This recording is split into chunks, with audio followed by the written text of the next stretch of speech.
All right, good evening, folks. It's officially Berkeley time, and we can get started. My name is Chaima Elliott, and I'm Associate Professor of African American Studies and a faculty affiliate at the Arts Research Center here at UC Berkeley. So on behalf of Julia Bryan Wilson, Director, and Lori McPhee, Associate Director, it is a privilege to get to introduce our three guest poets, Tarfia Faizullah, Viby Francis, and Matthew Olsman, for this Detroit Roots reading and conversation to celebrate National Poetry Month. Before we begin, I want to offer a land acknowledgement. The Arts Research Center recognizes that UC Berkeley sits on the territory of the Chochenyo-speaking Ohlone people. We recognize that every member of the Berkeley community has benefited and continues to benefit from the use and occupation of this land since the institution's founding in 1868. This region continues to be of great importance to the Muwekma Ohlone tribe and other familial descendants of the sovereign Verona Band of Alameda County, who are flourishing members of the Berkeley and broader Bay Area communities today. This Arts Research Center event is supported by the Poetry in the Senses Initiative, a multi-year program made possible by engaging the Senses Foundation. I'd like to express our appreciation to the foundation and to Mona Abadir for their support. I'd also like to thank our event co-sponsors, the Departments of English and Ethnic Studies, the Program in Critical Theory, and the Shubir and Malini Chowdhury Center for Bangladesh Studies. I will introduce our three guest poets in the order in which they'll read. They will share their poems with us, and then English Department lecturer and current Poetry in the Senses fellow Jesse Nathan and I will co-moderate a Q&A where we'll get to hear more about these artists and their incredible work.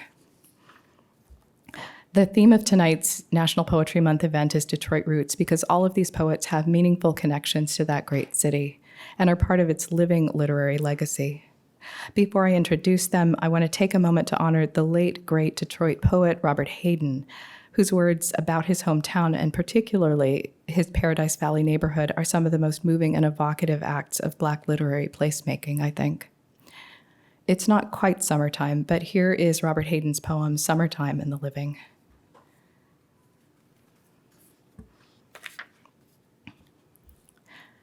Nobody planted roses, he recalls, but sunflowers gangled there sometimes, tough-stalked and bold, like the vivid children there unplanned.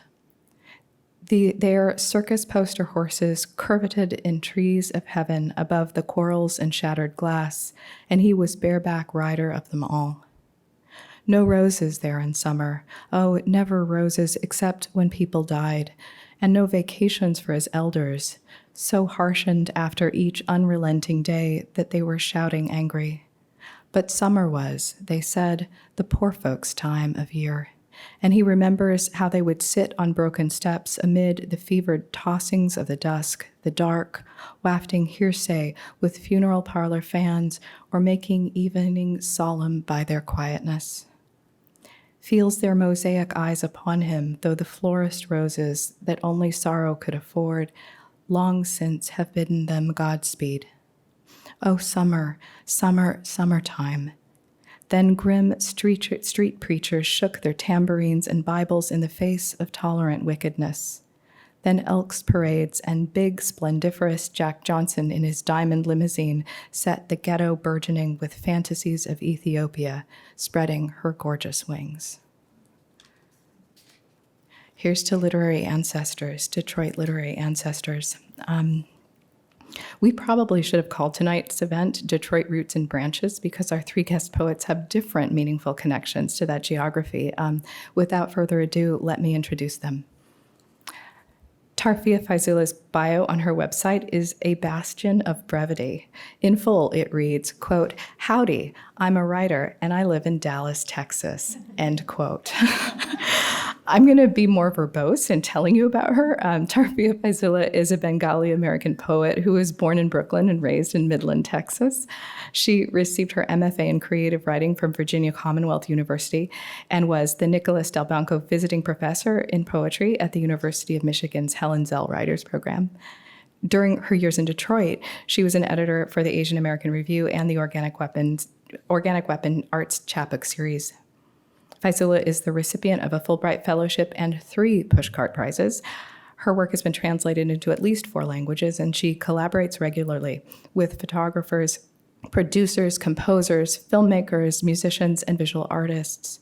Her creative work has been featured at the Liberation War Museum of Bangladesh, the Library of Congress, the Smithsonian, the Rubin Museum of Art, the Lannan Center for Poetics and Social Practice, the Poetry Foundation, the Clinton School of Public Service, and at numerous colleges and universities in the US and internationally. She is the author of 2 books of poetry, Seam, 2014, and Registers of Illuminated Villages, 2018. Viby Francis also hails from Texas. She spent many years as a proud resident of Hamtramck, a very small city almost entirely surrounded by the city of Detroit. Francis earned an MFA from the University of Michigan and is now an associate editor of Callaloo and an associate professor of English and creative writing at Dartmouth College. She has won more prizes than you can shake a stick at, including a Rona Jaffe Writers Award, a Kresge Fellowship, the Kingsley Tufts Award, and the Cave Canem Northwestern University Press Poetry Prize. She is also the recipient of the 2021 Aiken Taylor Award for Modern American Poetry. Her work has appeared in numerous print and online journals, textbooks, and anthologies, including Poetry, Best American Poetry, 5 times, and Angles of Ascent, a Norton anthology of contemporary African American poetry. Francis is the author of 4 books of poems, Blue-Tail Fly, 2006, Horse in the Dark, 2012, Forest Primeval, 2015, and The Shared World, which is forthcoming from Northwestern University Press. Matthew Olsman was born in Detroit, Michigan. He received his BA from the University of Michigan Dearborn. He currently teaches at Dartmouth College and the MFA program at Warren Wilson College, where he also earned his MFA in creative writing. He steadfastly maintains that the only thing he is good at is poetry, and that the best thing in his life is being married to Viby Francis. Olsman is a former teacher in Detroit's Poetry in the Schools program. He has received awards and fellowships from the Kresge Arts Foundation, the Breadloaf Writers Conference, Kundiman, the Kenyon Review, the MacDowell Colony, and the National Endowment for the Arts. His poems, stories, and essays have appeared in various publications, including Best American Poetry, the Kenyon Review, the New England Review, Salt Hill, Necessary Fiction, the Southern Review, and Margie. Olsman is the co-editor of Another and Another, an anthology from the Grind Daily Writing series. He is also the author of 3 books of poetry, Mezzanines, 2013, Contradictions in the Design, 2016, and the new collection, Constellation Route, published in 2022. Everyone, please put your hands together and help me welcome our first reader, Tarfia Faizullah, to the stage.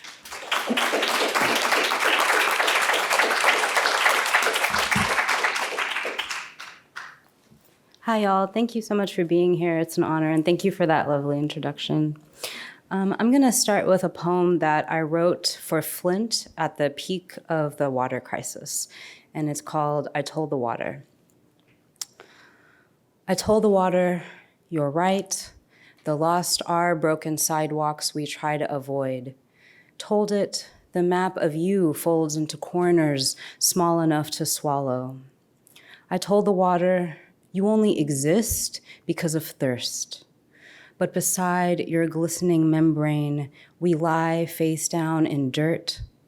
The first time my father threw me into you, I was hieroglyph, a wet braid caught in your throat. I knew then how war was possible, the urge to defy gravity, to disarm another. I knew then we would kill to be your mirror. You black-eyed barnacle, you graveyard of windows. I told the water, last night I walked out onto the ice wearing only my skin. No one can tell you not to. So it was interesting to be invited to be a part of this reading because I myself was doing this thing where I was thinking, do I have a right to Detroit roots? Did I spend enough time there? And I think it really, emphasized, I think, some of my curiosity and interest in questioning my relationship to place and belonging. So I really appreciated this opportunity for that reason. And I was thinking, well, maybe I should read poems that I composed while in Detroit, or maybe I should read poems that feel particularly influenced by Detroit. But I was thinking about my relationship to Detroit, and I feel like Detroit knows how I feel about her. So I'm not going to worry about it. I think, and I think that Detroit, one of the reasons I love it so much and why it continues to live in my mind as a spiritual and scholarly home for me is because I think of it as an international city. I think of it as one of America's ancient cities. And simultaneously, it's a city of the future. So I think what I'm going to do instead is I'm going to read a couple of new poems and give my books the day off. This is called Across the Parking Lot, I Hear My Name. My ceiling fan became a starfish last night. Think about the slightness of distance between a ceiling fan and a starfish. I need love. Which brings me to the showerhead in the bathtub at my parents', where I stayed for some time. At my parents', I mean, but also the bathtub, where I sat daily, fully clothed, to think. The thought closet, TM, that's what I called it. The dry bathtub, I mean, which was made into a closet sheerly by my thoughts, nothing else. As in, it wasn't a closet, it was a bathtub, and yet. One day I looked up at the showerhead and thought, Godhead, why not? Why couldn't the showerhead be a god? Godhead, show me the way, I thought, out of here, away. Yes, there was war, but there always has been. Escape is all the same. Before, after, in between. The way a showerhead becomes a god, a ceiling fan becomes a starfish. The way I can depart from anywhere and still be here. Departure is the light from the windows in that place, in any place I have felt both at home and alien. Lampshade, Godhead, starfish, help me to not delete myself.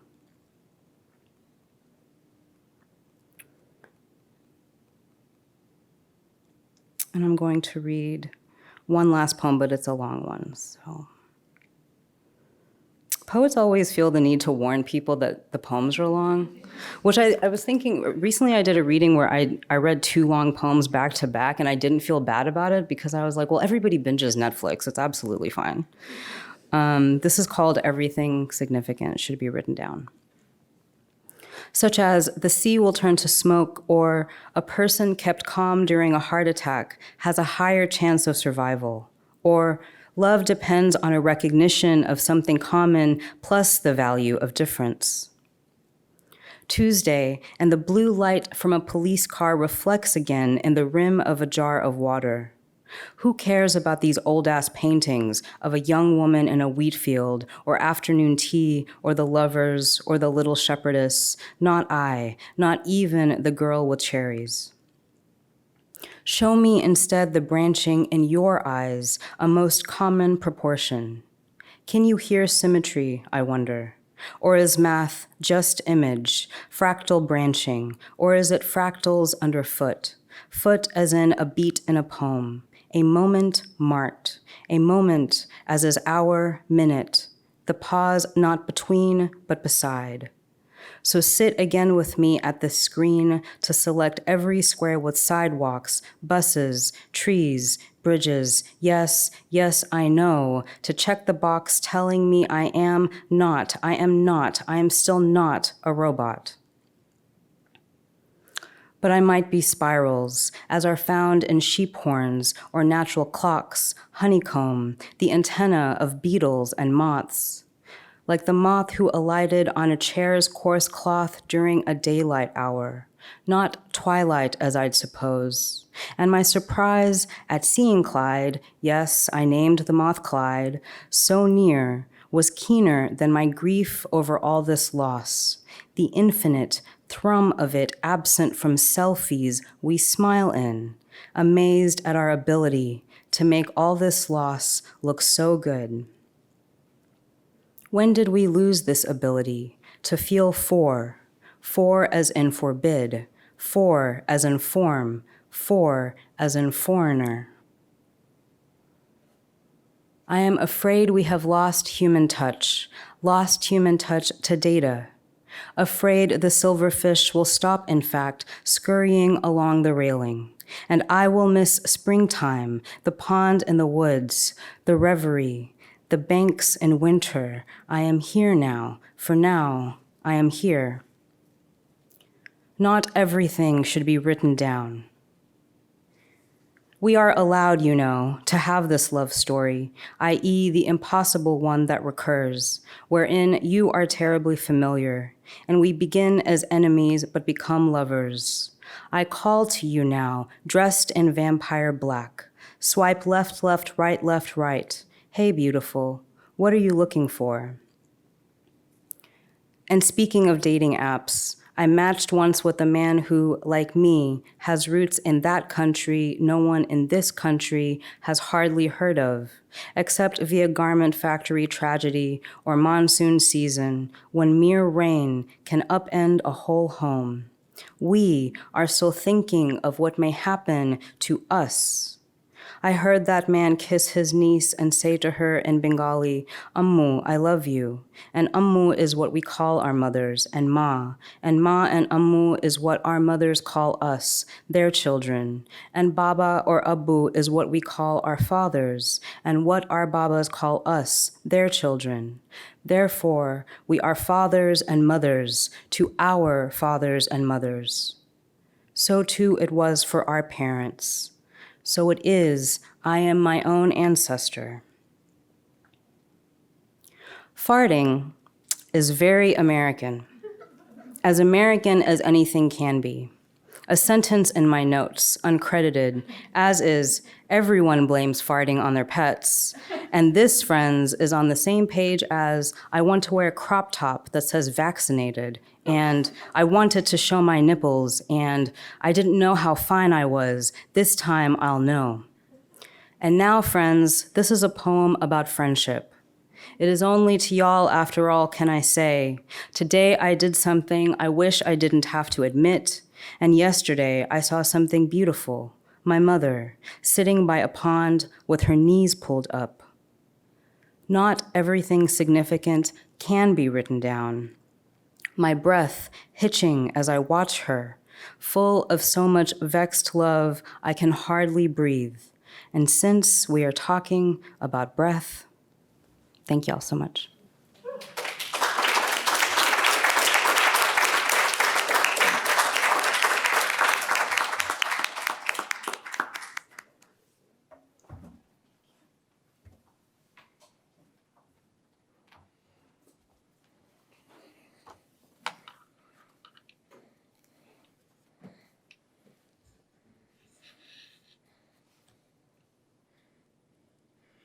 The shared world.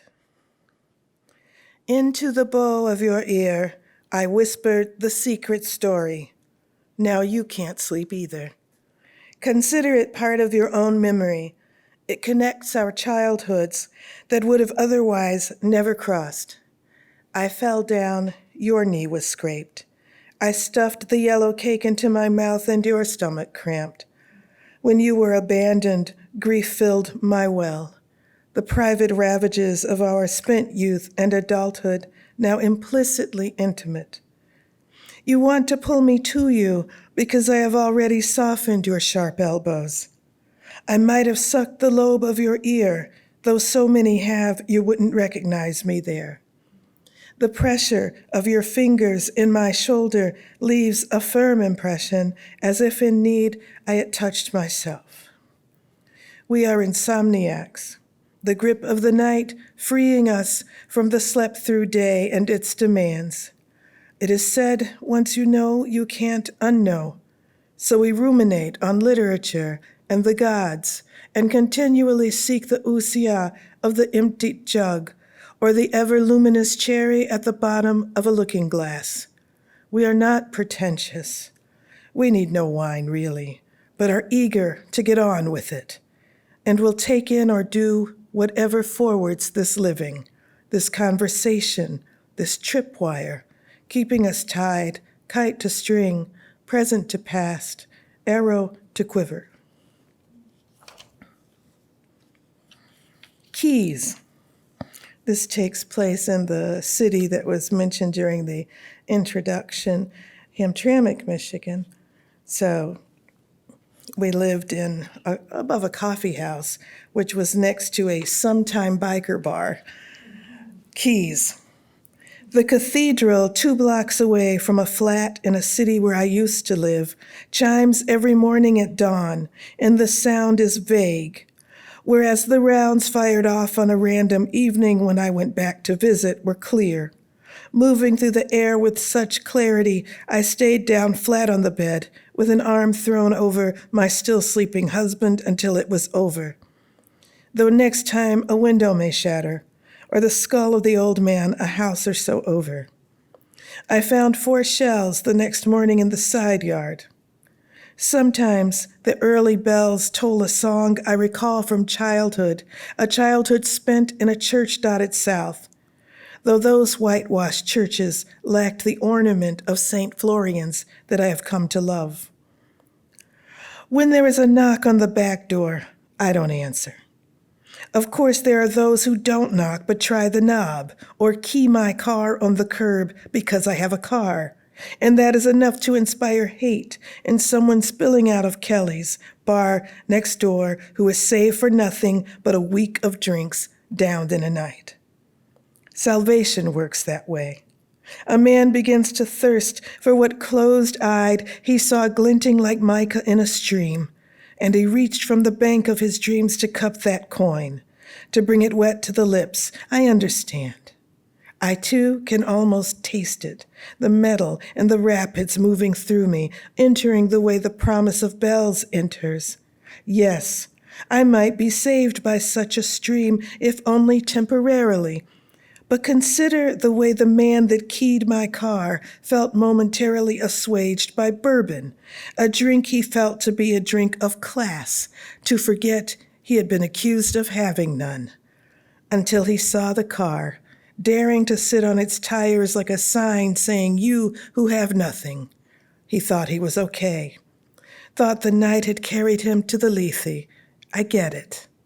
But I don't blame strangers for possessing what I do not.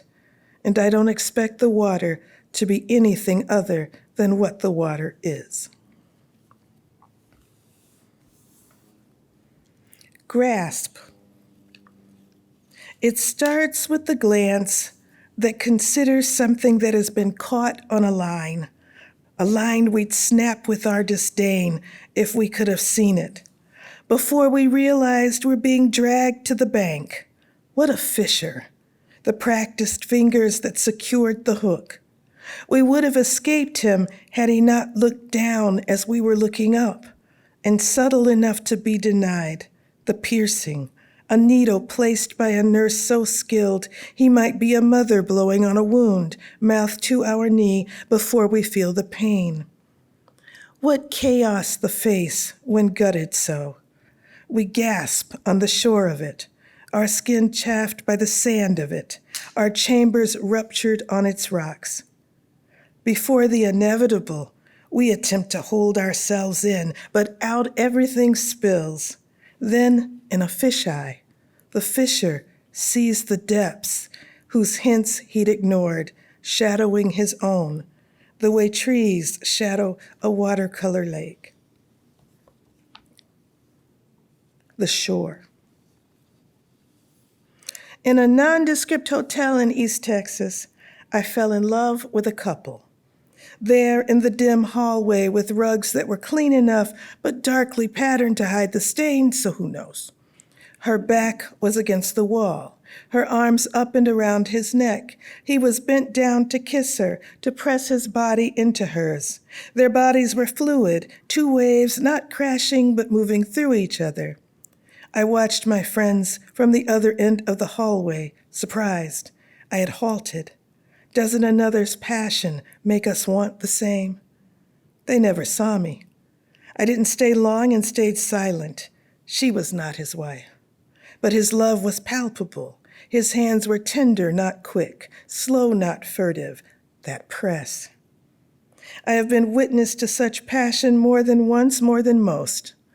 On a common street in Manhattan, in a nondescript restaurant whose patrons, too young, too childish to value discretion or quiet, spoke in loud voices and fell drunkenly over the tables.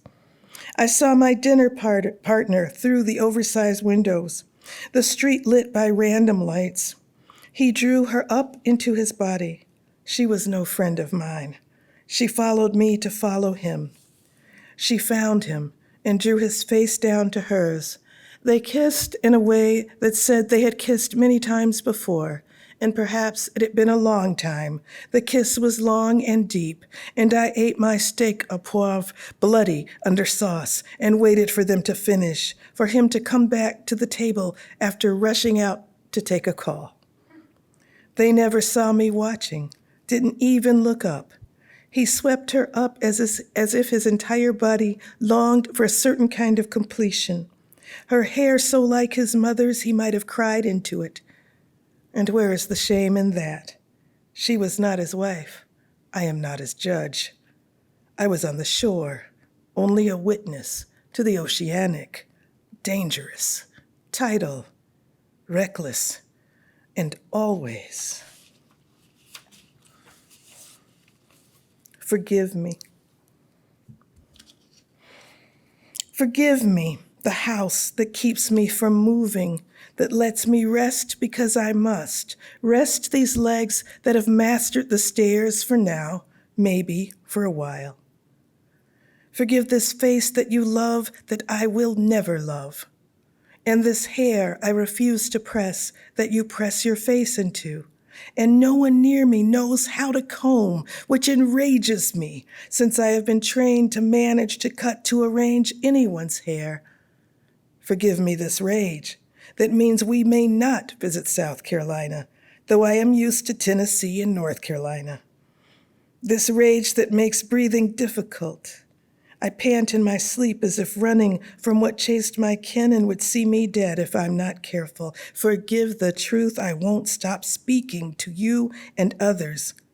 We know how others hate to be seen through, and there is nothing a man won't do if a mirror is held before him. Forgive my inability to keep friends close, but you would not love those who are unkind, and too many are. I may be wrong. Forgive me. My brother is unkind, and you are kind enough to forgive him. Only you forgive me. Forgive me for saying this, but it is true. You know I live in a punitive world, how much joy it takes in punishing me. Forgive my being unable to bear it. I cannot bear it. Forgive my garden of weeds and this body that once loved well and now needs this bed to sleep and dream of nothing. Forgive my empty head, because what would fill it but my days? So many days I have cried into the face of indifference. I no longer cry at all. So I ask you to forgive this dry heaving and the request only you can fill. Only you forgive what I won't and cannot.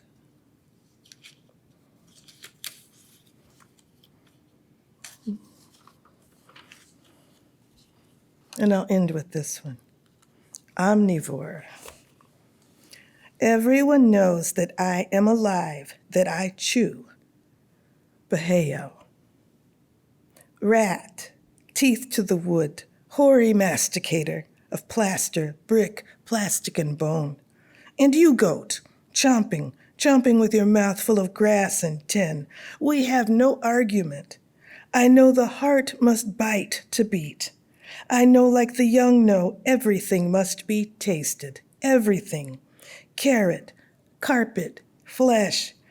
I will gorge on this life from sour tit to Last Supper, until the fields of tomatoes despise me, until the cupboard is bare, until there is nothing left but dust. Then finally, I will bite into that. Thank you.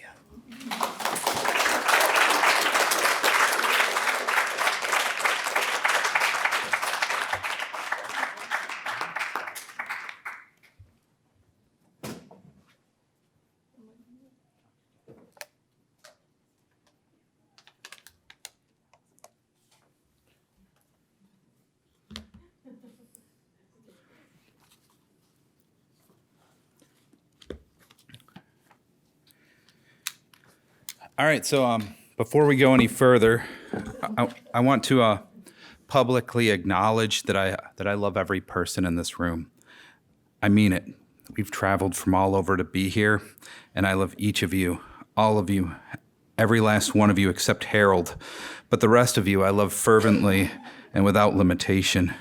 It's important that you believe this is a boundless love, rhapsodic, without timidity or hesitation, because everyone is deserving of compassion. Absolutely everyone, just not Harold. But for the rest of you, this affection is perfect, unconditional, and free. Not unconditional with air quotes around it. Not unconditional like a gatekeeper in the garden saying, look at the fruit, but do not shovel it into thy weird little face. Saying, love me and none other. Saying, the firstborn, the locust, the welt of grief I've pressed upon your back. This is a truly unstoppable wave of tenderness that doesn't traffic in punishment or retribution.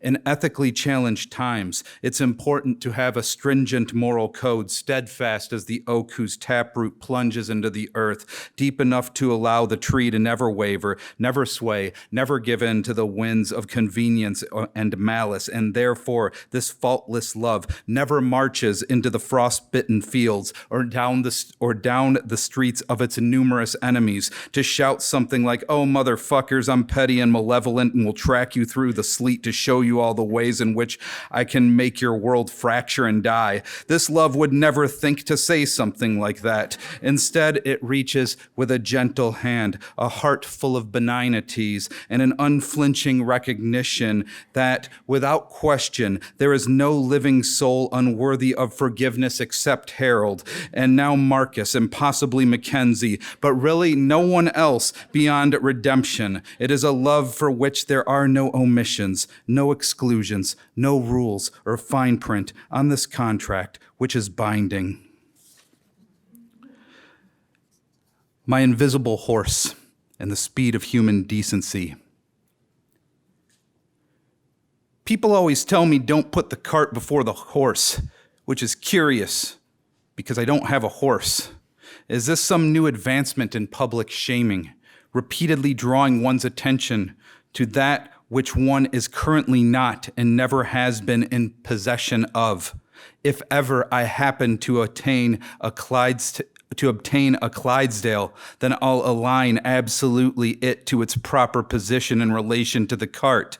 But I can't do that because all I have is the cart. One solitary cart, a little grief wagon that goes precisely nowhere, along with apparently one invisible horse which does not pull, does not haul, does not in any fashion budge, impel, or tow my disaster buggy up the hill or down the road. I'm not asking for much, a more tender world with less hatred strutting through the streets. Perhaps a downtick in state-sanctioned violence against civilians, wind through the trees, water under the bridge, kindness. LOL, says the world. These things take time, says the office of disappointment. Change cannot be rushed, says the round table of my smartest friends. Then together they say the cart, they say the horse, they say, haven't we told you this already? And so my invisible horse remains standing where it previously stood, between hot dog stands and hallelujahs, between the NASDAQ and the moon's adumbral visage, between the status quo and the great filter. And I can see it's not my horse's fault being invisible and not existing, how he's the product of both my imagination and the greater good's failure of imagination. Watch how I press my hand against his translucent flank, how I hold 2 sugar cubes to his hypothetical mouth, how I say I want to believe in him, speaking softly into his missing ear.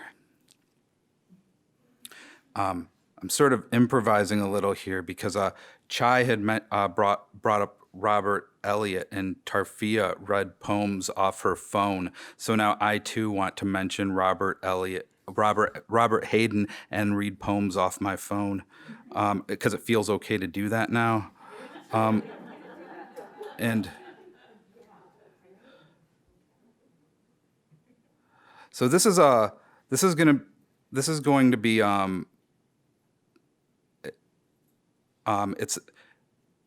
it's a long poem, but it's a 9-part poem, but I'm only reading the first part of this 9-part poem.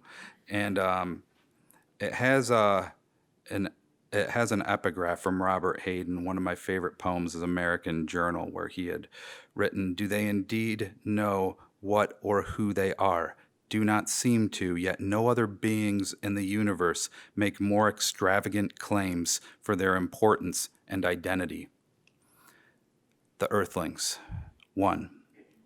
The Earthlings arrived unannounced, entered without knocking, removed their shoes and began clipping their toenails. They let the clippings fall wherever. They sighed loudly as if inconvenienced. We were patient. We knew our guests were in an unfamiliar environment.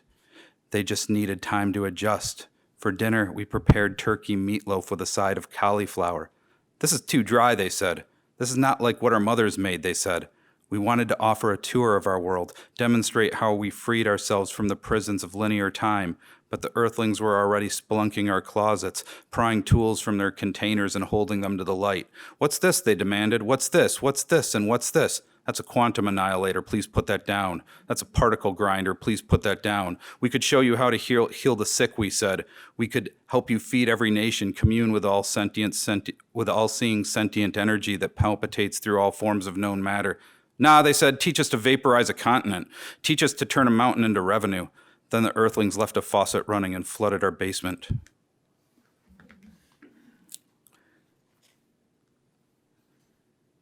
This is a letter to Bruce Wayne. A good place to hide a drop of water is a stream. A good place to hide a stream is beneath an ocean. A good place to hide a man is among thousands of other men. Watch how they rush through the city like water through a ravine. I've searched many famous cities for you. There are 3 listings for Bruce Wayne in Houston, 2 in Pittsburgh, 1 in Miami, and 1 in LA. In Tampa, Bruce Wayne is a retired chemistry teacher. In Flagstaff, he drives a taxi and hopes to procure a diamond for his soon-to-be fiancée. A good place to hide a star is a galaxy. A good place to hide a galaxy is a universe. Look at the night sky. Justice used to be a cowl and cape, the flicker of wings under an ateliated moon, and you, like a gargoyle, crouched atop some stone edifice. To conceal a universe, place it in a multiverse, that hypothetical clutch of alternate realities. The dilemma of the word alternate is how it implies a norm, a progenitor stream from which the alternate diverges. Which is the alternate? Which is right here, right now? There is no such thing as Gotham City, but here is Gotham City, and I've been so naive, believing the truth of the old mythologies, how they promised a recognizable villain, a clown with a ruby-slashed mouth, a lunatic's laugh. In the universe where I exist, supervillains look like anyone else. Give them an old flannel to wear and a square jawline to smile at the world, and suddenly they're hanging a noose in a middle school bathroom. They're shouting, "Get out of my country," from the window of a passing car. They're pulling a pistol in a crowded bar room or bus stop or the middle of the street. They could be anyone. They could be everywhere. A good place to hide a sociopath is a full-length mirror. A good place to hide that mirror is the heart of America. In the battle of good versus evil, I was so sure good would win. Now I just hope something good will survive. Get a job cutting hair, selling cars, make it home for dinner. I suspect there's a parallel dimension where you, vigilante, long for this as well. To have a normal life is victory enough. To remain anonymous and not be spat upon on the subway. In Boston, Bruce Wayne owns a pawn shop. In Milwaukee, he plays pinochle and feeds stray cats. In New Hampshire, he goes fly fishing on the Sugar River, reels in one brook trout after another. When he removes the hook from a mouth, he might set the fish into a cooler, or he might set it back into a stream. The alternate or the original, no longer certain in which he stands. And I will read, I'll leave you with this poem. This is a commencement speech delivered to a herd of walrus calves. Young walruses, we all must adapt. For example, some of your ancestors gouged the world with 4 tusks, but you can grow only 2. It's hard to say what evolution plans for your kind, but if given a choice, you should put in a request for thumbs. Anyway, congratulations. You're entering a world that's increasingly hostile and cruel and full of people who will never take you seriously, though that'll be a mistake on their end. You are more tenacious than they know. You'll be a fierce and loyal defender of those you love. You will fight polar bears when they attack your friends, and sometimes you will win.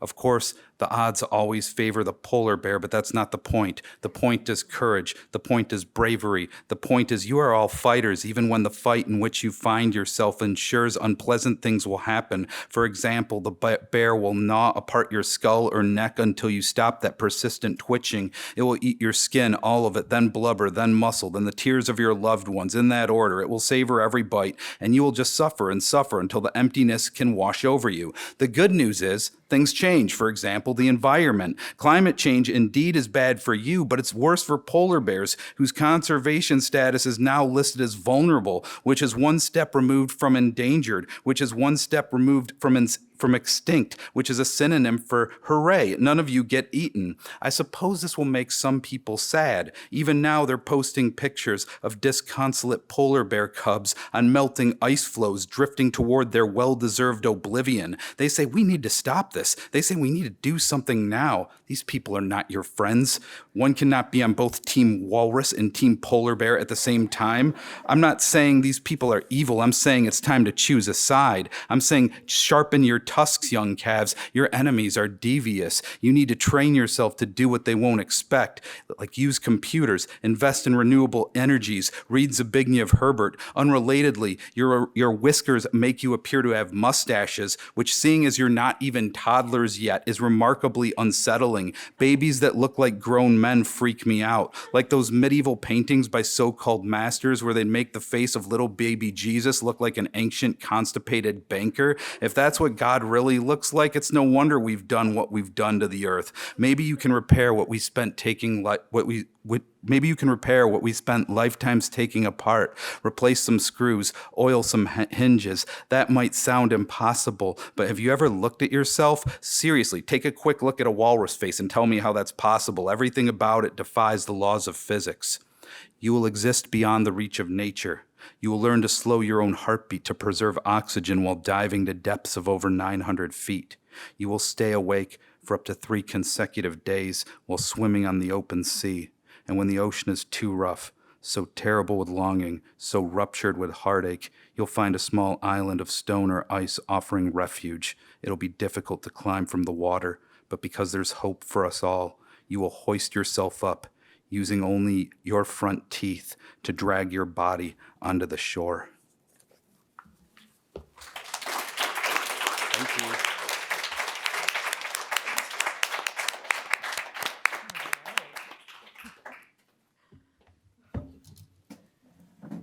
Like the mask comes off so I can speak into the microphone and be sort of legible. Q&A, folks. We'll kick things off. Jesse and I are gonna trade off questions, but if you have questions, put your hand up or look pained or look really quizzical or something. So then we'll look at you and just ask you to contribute your thoughts. I'm going to kick things off with a question for everybody on this panel on this year reading. Will each of you share a memory about your time living and writing in Detroit? I'm wondering about what did it mean to be a poet there? What was the poetry community like, or anything else you want to share about your time in that city? Well, I actually sublet from Matthew and Vivey when I lived in Detroit. I lived in Hamtramck, and I lived above that same coffee shop that they mentioned. And I guess I have a lot of memories of different sounds coming up through the floor and also coming through the window. And there was something about being in Hamtramck specifically that was very moving for me, because there are a lot of Bangladeshis who live in Hamtramck. And there's a sort of main street in Hamtramck where there are simultaneously, there's a big Polish population there and a big Bangladeshi population. And I was thinking that there is no beef between those two histories or cultures, so that was very interesting to see. And I guess in that way it felt very, always like I was walking into a country where I felt both like I was part of something that I recognized, but also very intrigued by a lot that I did not recognize. So that's not necessarily a memory, but just a feeling of an impression that I feel like really changed the way I thought about writing. My favorite memory is my saddest memory. Matthew was out of town. I don't remember why, but he was coming back into town. And I wanted to give him a surprise party for his book. And the poet, singer David Blair was there, and we were in the courtyard of that coffee house. And Matthew was really surprised. But David Blair had put Emily Dickinson poems to music, a kind of urban folk sound.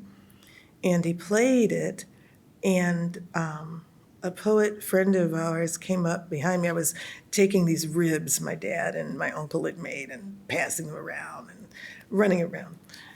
And he stopped me, and he stood behind me, and he put his hands on my shoulders, and he said, "Vivi, stop. You may never see this again. Listen." And it was so beautiful watching Blair. And very shortly after that, Blair died. And had that poet not stopped me to look into that courtyard and see the beauty of Blair, who also wrote our wedding song, playing his guitar and singing these beautiful Emily Dickinson poems, I wouldn't have seen it. And that was my last memory of Blair. So.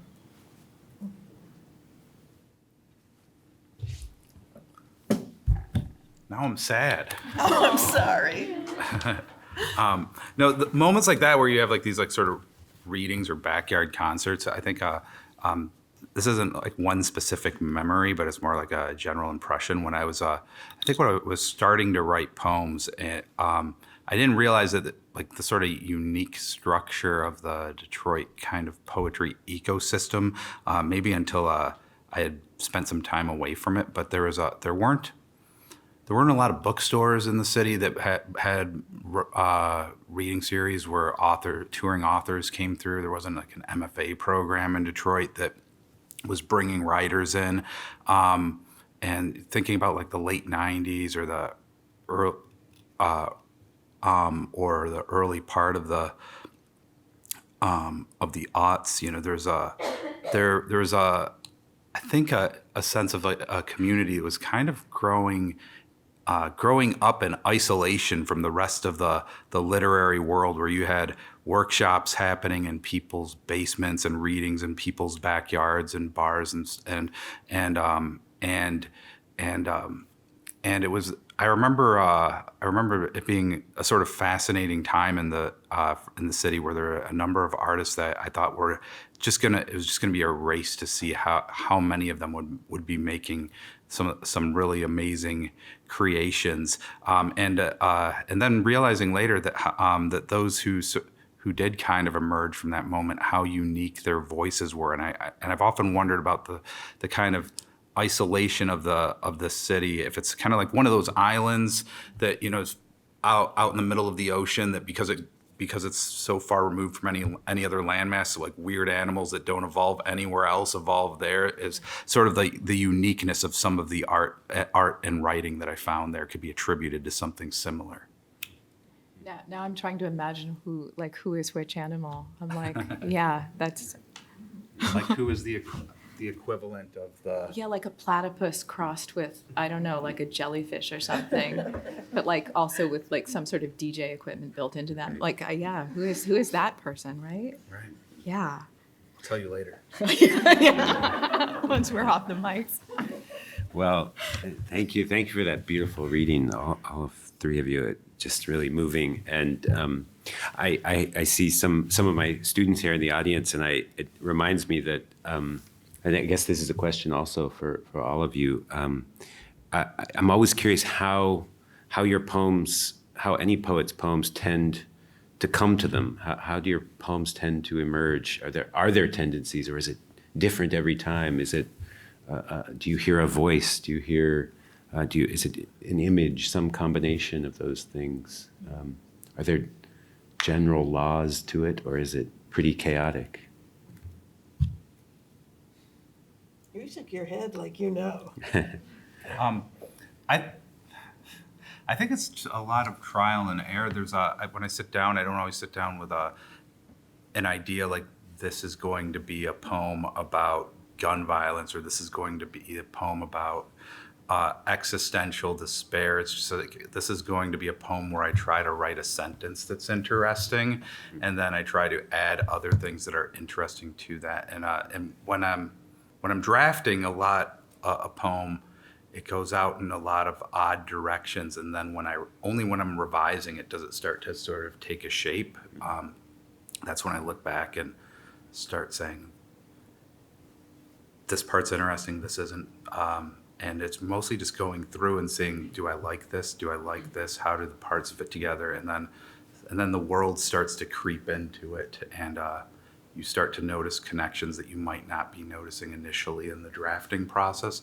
So I would say that the revision is where the intentionality comes in, or when you start to really get a sense of what might be possible with whether it's a metaphor that you've been building around, or a voice that you've been developing, or some thematic undercurrent that you want to bring to the surface. So interesting.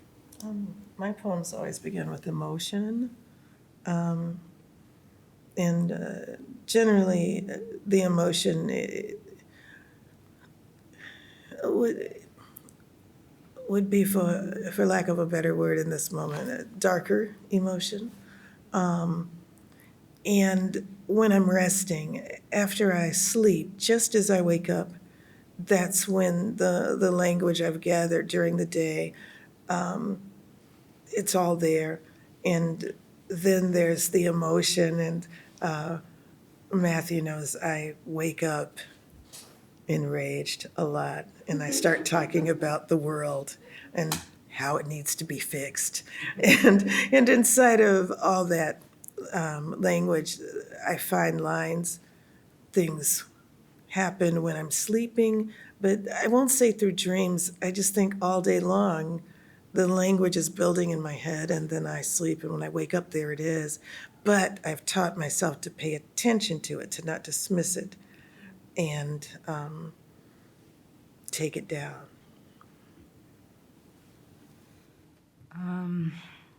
I guess I thought a lot about a bunch of different things as y'all were speaking, and I guess for me, there's a desire for intimacy that drives composing, and it's not necessarily intimacy with a certain person. Sometimes it's intimacy with a feeling. And I also think that I sometimes chase poems, but I know that those poems don't show up when I chase them. Which is to say that I do try to write a little bit every day to speak just about practice, which I think is a little bit separate from inspiration. So I try to write a little bit every day, but that doesn't mean that the poems show up every day. But that's my attempt to chase them. And sometimes, just when I think that I'm done with poetry and I've decided to give up on it, and the poem is not coming, I feel like when I ignore it is when it starts to actually show back up again. But I think it really starts from a desire for some kind of intimacy, to feel that connection to my own attention, which means sometimes that it's also my attempt to connect to the rest of the world. I think artists we have an interesting way of feeling connection, and sometimes I think it comes from being alone. I sometimes feel more connected to the people I care about and to the world that we want to fix when I'm alone, thinking about it from, a distance and through poems, than sometimes out in it. But I feel like it's a balance back and forth between being in the world and then trying to create some distance between us. I.e. chaos. Yes, chaos. I'm gonna do a follow-up because I just have to. Matthew, you said I try to write a sentence that's interesting. Whose sentences are interesting to you, like as a reader, like of poetry? I don't even know where to start. So like That's whose such sentence? a mean Like, question. is that like we know each other from MFA program. That's why I can do terrible things like this to him on this panel. That's like a what writers do you like kind of question? Yeah, Or? like where is that coming from? But I left it really vague and amorphous like that because I wanted to see where you went with it. Yeah. Vivey writes the best sentences. I'm gonna go with that. That's true, though. It is But I true. can't. Yeah. But I actually can't write I can't really write the types of lines or images that she has in her poems. Like I try to once in a while. Like I'll try to. But it takes me a while to even have like a sort of awkwardly formed imitation of one of those sentences. So. I'm going to ask the other poets on the panel. What do y'all copy? What do we copy? Yeah, what do you copy? Matthew's trying to copy you. Like, Do you who's ever- that? Do you ever do that? Do you ever copy Matthew? Yes. Because Matthew has a sense of humor and I don't. So sometimes he'll say something and, I'll take a snippet of it and then I'll write. But all of the poems I mean to be funny, they turn into frightening things. He gave me, we like to trade language. He gave me the word fluffy, which I wouldn't naturally use in my poems. And I wound up with a poem about a child tearing the fluffy innards out of her teddy bear. So I do, yeah. I think everyone is fair game, honestly. I'm not loyal, I think, in that sense at all. I'm disloyal and petty. So I think it's, sometimes it's people I want to revenge on. Maybe I copy them, but I think that Clarice Lispector came to mind just as a writer whose sentences I very much admire, but I think there are so many amazing people. The list goes on forever and ever. It's an endless abyss of names, but I think I'll just leave it there. Well, I've been reading your poems for weeks, and which has been wonderful. And I, hearing tonight, in some of the poetry and in the books, grappling with anger, with rage, and I wonder if you have any comments on what a poet does with anger these days, or how you look at it, or feel it, or another fun question, but seems part of important part of our process these days. Well, I'll go first since Rage is my middle name, Vivey Rage Francis. Although I don't present necessarily as rageful, and my voice doesn't necessarily sound rageful, I realize that. But inside, it's very challenging to manage. I want fairness, and I want equity, and I want parity, and racism is killing me. And every minute I'm thinking about that. So the poems are in some way a way to manage it, but they're also a way to be able, because I don't present as angry as I am, they're a way to say, I'm angry and I'm wounded and stop it. So I try to manage it in some ways through poems.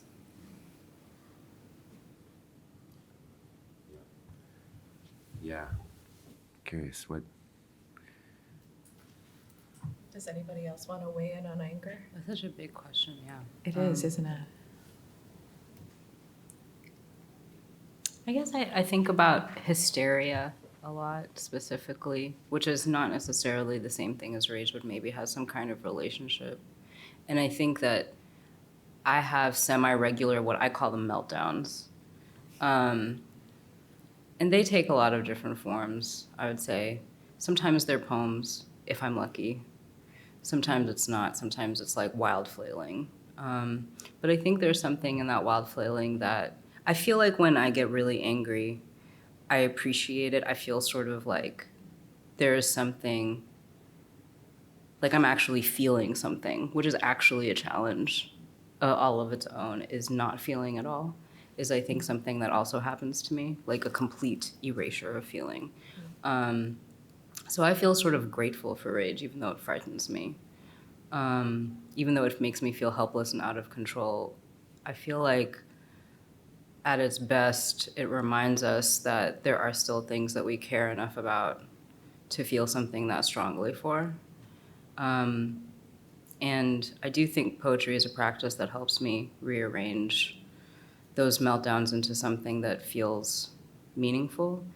And I guess one last thing I want to say, I was thinking about the relationship between rage and repetition, because it's not like I'm angry about new stuff. It's not like it's all old stuff over and over and over again.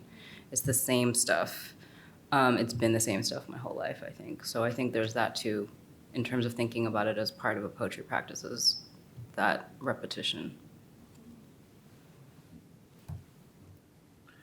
I was thinking about this recently that and this is not unique to rage, but like sort of any strong emotion, whether it's grief or anger or despair. I don't really write when I'm feeling any of those. Like, I don't write in the moment of. I don't write well in the moment of a specific event or emotion.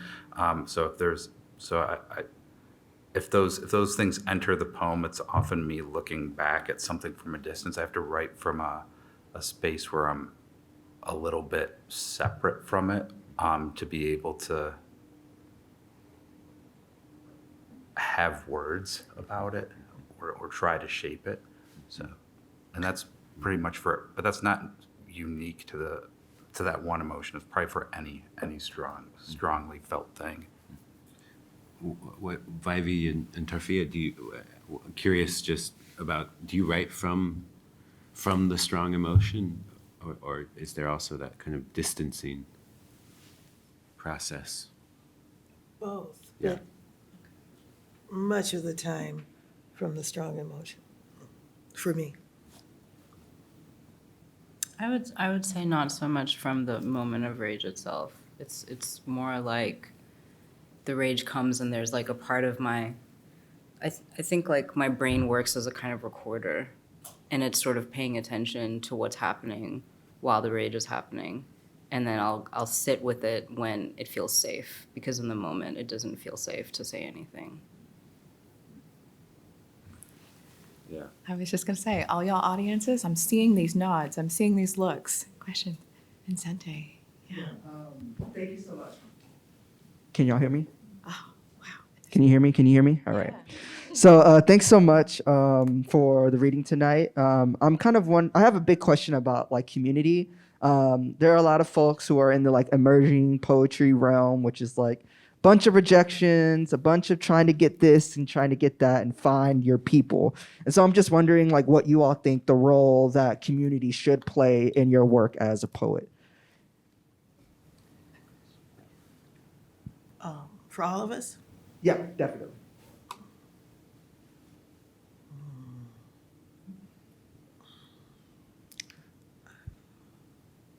I think community should be cooperative, not like the generation before me and before that. Too patriarchal, too competitive. I'm not saying I don't love that generation or those generations, that they don't offer incredible work. Of course they do. But I like the era we're in right now, which is actually highly cooperative. So if you're getting a lot of rejections or keep going and find the communities that the idea of the way literacy is practiced now is unheard of. It's remarkable. So I would just say keep going, and I think we're in this cooperative moment, and we've never seen anything like it. I think our job is to encourage each other and that there's room for everybody at the table. I think I think it probably needs to, like, the role of community in the making of art probably depends on what communities you have access to, and and what your capacity for being around people is. And I think it's gonna vary from one artist to the next. And I'm currently interested in sort of not thinking about non-solitary modes of making, and how I'm intrigued by how musicians on each other's albums will make guest appearances. And I was thinking of how does a book do that. So there's like 5 poems in this recent book that other people wrote, that were, I mean, that's mostly a collection of epistolary poems. So the letter form gave me a sort of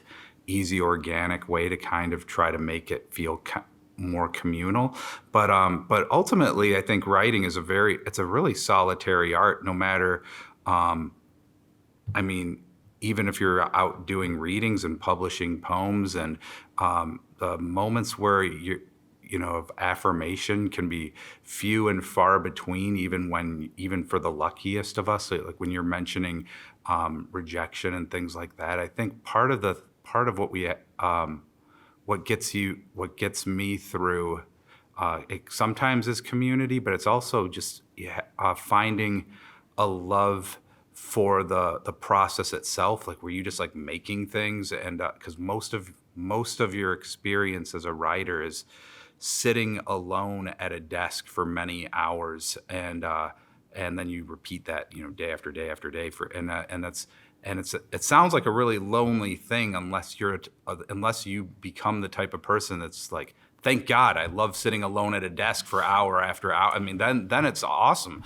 And so if you love the process of making poems and working on them, and that sort of becomes its own reward, and that's the thing that sustains you when the world is saying no or not even listening. It's you at your desk again, doing this thing you love to do, and that's the thing that I think gets me through the most.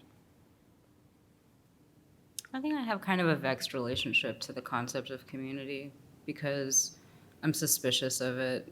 I don't want to say damage, but I think that word sort of simultaneously means nothing and everything simultaneously. I said simultaneously twice. And because I think in some ways the pandemic really drew out my reclusive side. I feel like I became super introverted, so community took on a lot of different forms. My idea of a good time is being near people and having them ignore me, and ignoring each other, but doing something near each other. And so I feel like community has turned into a space now where that is possible. I do something sometimes called the grind, which is like a 30-30. You commit to basically writing every day, and people send you poems. You can read them, you don't have to, but most people, but the point is accountability. It's not about feedback. And I like that. I like spaces like that. They sort of allow you to be doing that kind of solitary work, but also feel like you're part of something, you are at that table. And I agree with Vivi that I think that the spirit of competitiveness is very, I don't know, capitalistic also gets thrown around a lot right now too. And but I do think that there is something about, community also can be a fraught space for competitiveness. I think you have to disregard others sometimes in order to be on your path, and that sometimes means you do have to be alone sometimes. I feel, like I said, I think that we're in a moment where community can look a lot of different ways, and I think it's maybe trying to figure out what that concept means to you, and not necessarily buying into someone else's conception of it, but figuring out your own relationship to it. There was another question on this side of the room. Hello? No. Hola? Yeah. Hi. Hi. Thank you for the readings, and hi, Cha. I guess when I was listening to all these questions about creative process, I was interested in the bad ideas. What do you guys do with the bad ideas? You start something and you're like, oh, that's the wrong thing. Do you keep it? Do you have a little vault of bad ideas? How do you know it's the wrong idea? Or do you just never think about it again? Just curiosity. Just bad ideas in general, what to do with them. Yeah.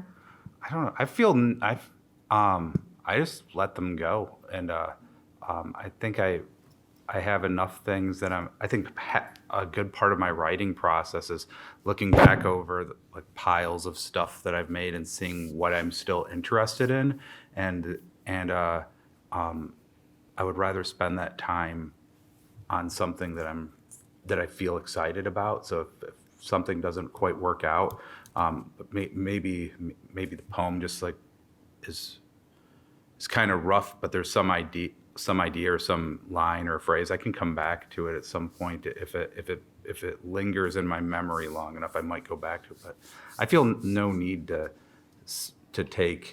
turn every poem and keep going back to return to every poem and keep developing them as far as they can go. I think you've got time. You've got a finite amount of time, and you might as well spend it on things that seem promising.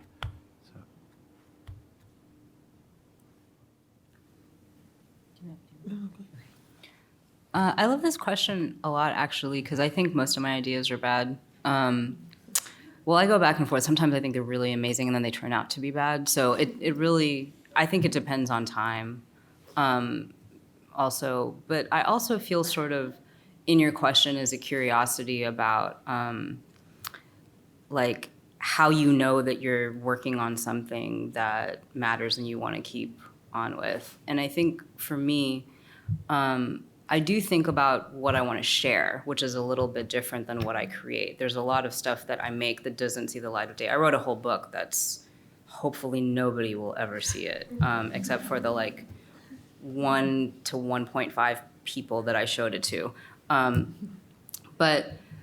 But I like that. I like going back and reading through that manuscript sometimes because it really is actually bad. Like, and it's bad every time I look back at it. But I love it for that.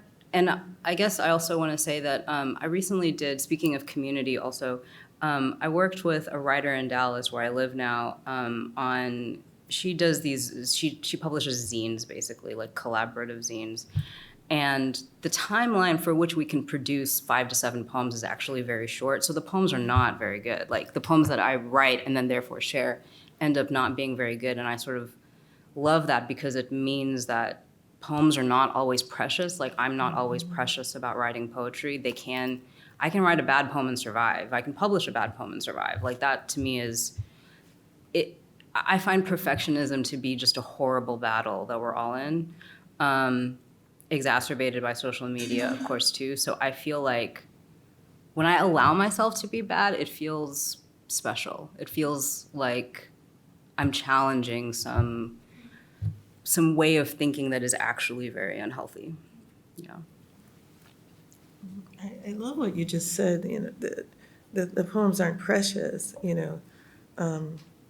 My friends with children are often saying things like, the baby is my poem. No.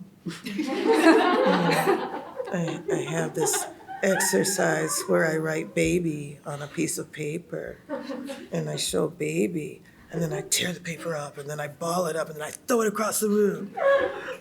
If that was a baby, I would go to prison. But it's a poem, so it's not like, you know, taking off a limb or something like this. It's a poem. And I don't think of the poems as precious. And I love that you said that because I get to say, you know, I don't think in terms of bad or good, but in terms of effective or ineffective. Because the second I think bad or good, I think cosmology, and I can't deal with that. So if it's not working, if it's ineffective, then I just let it go, and I have the confidence and I trust that I'll keep writing, and I write daily, that the next one will be. And I think sometimes we know if it's derivative, We know if it's full of expected language. We know if it's another poem about the body in a very particular way. We know. So I can let them go when they're not effective and write another one. We are almost at time. I hate to do this. Carly, you want to ask the final question? It's going to go to Carly.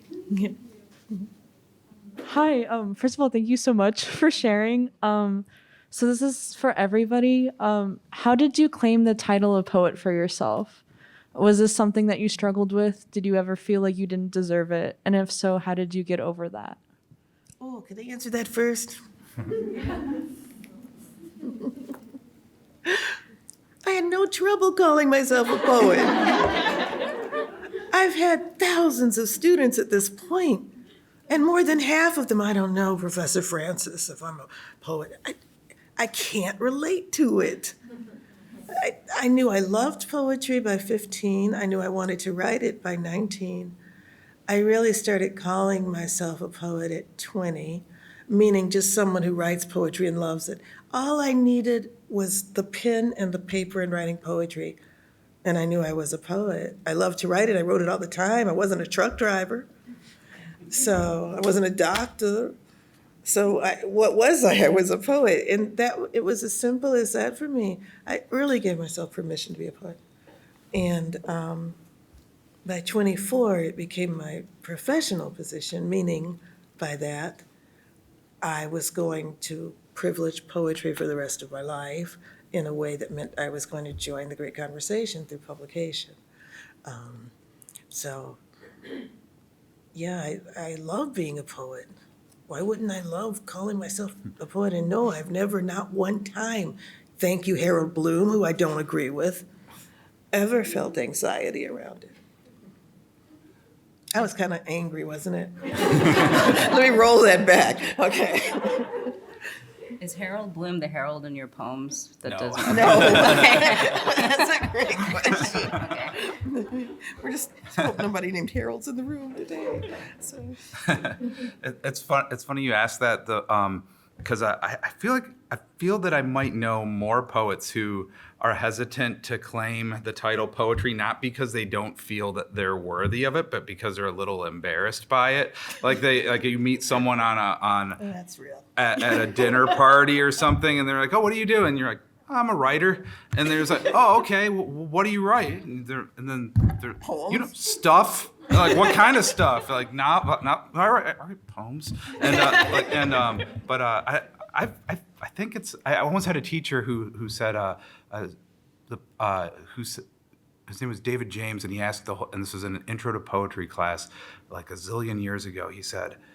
He asked the class, you know what the difference between a poet and anyone else is? And the students were like, oh, poets are more sensitive, or they see things differently, or they're really, and he's like, poets write poems. That's the difference. Like if you're writing poems, that makes you a poet. And that sort of mentality kind of stuck with me.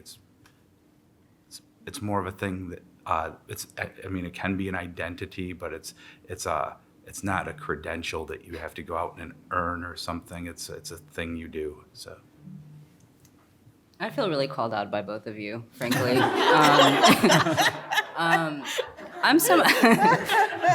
I'm definitely embarrassed to be a poet, and I definitely draw it out and do that horrible thing you're talking about, where I say, I'm a writer, and I write poetry, and but I think I know how I know I'm a poet, and I think it's because I hate National Poetry Month. And surely only poets can hate National Poetry Month, I feel.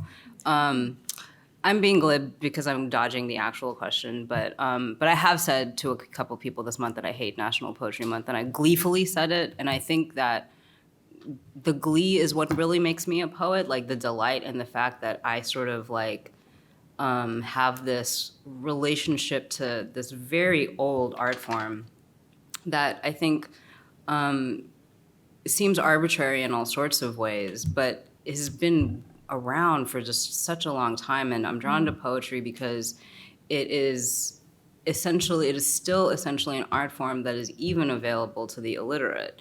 because it begins with voice and breath. And I really love that about poetry. Like, I think it's essentially democratic for that reason.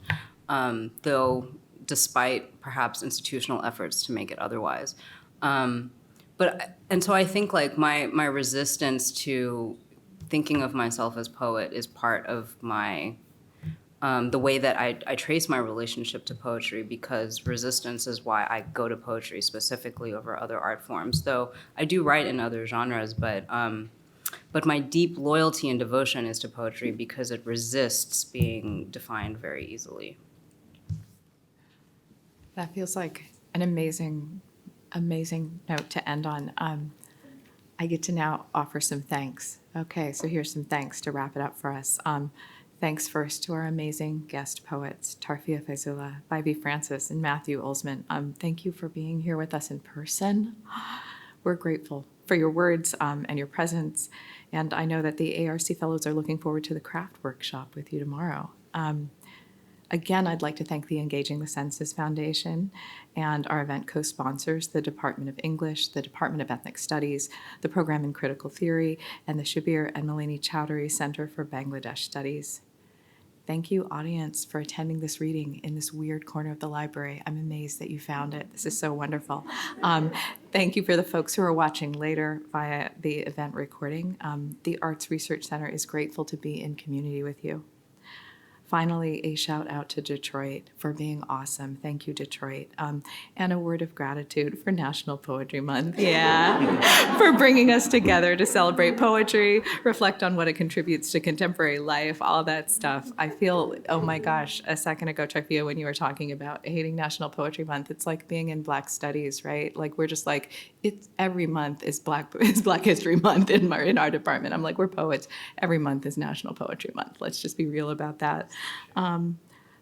Folks, please join us again on May 5th for a poetry reading with the ARC Fellows in the Maud Fife Room in Wheeler Hall at 5:30 p.m. That's it for us here. Hooray for Detroit roots. Hooray for Detroit branches. Have a wonderful evening, folks.